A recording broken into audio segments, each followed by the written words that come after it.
plus que 2 questions. Madame Cécile Untermaier. Merci, Madame la Présidente. Bon, je tiendrai quasiment les mêmes propos que ma collègue Wisniewski sur ces questions qui ont déjà été posées. Et je prendrai le prisme du personnel radicalisé dans les prisons, puisque vous mettez en avant une question qui finalement est très peu traitée. Et je vous remercie de nous apporter des éléments. Une petite parenthèse, c'est que sur les détenus radicalisés, c'est vrai que la réflexion, à mon sens, et les actions ne sont pas abouties.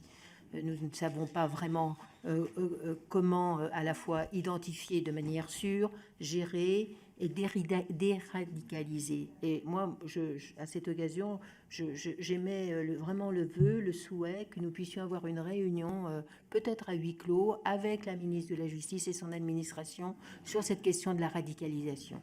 Je pense que ça serait une manière efficace d'entrer dans le sujet plutôt que de l'effleurer. Le deuxième point, c'est sur la radicalisation des surveillants. Je note effectivement à la page 59 des éléments qui m'ont étonné, puisque je lis qu'il y a quand même une trentaine de personnes radicalisées au sein des surveillants. Voilà. Alors, j'ai envie de dire que c'est 10 de trop. Et je suis un peu surprise en fait de ce constat et finalement d'une certaine forme de consentement à cette situation.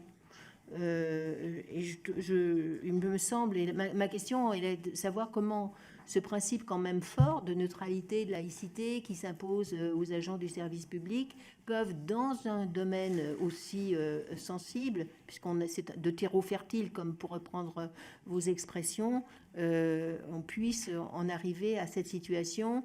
Et j'aimerais savoir quelles mesures ont été prises ou quelles mesures sont prises dès lors que l'on a le constat qu'un surveillant de prison est radicalisé. J'ajoute quand même de manière très importante que sur les milliers de surveillants de prison, c'est un chiffre tout à fait mineur et qu'il ne s'agit pas là de jeter le soupçon sur cette profession pour laquelle nous témoignons régulièrement notre reconnaissance. Je vous remercie, Monsieur Éric Pauget.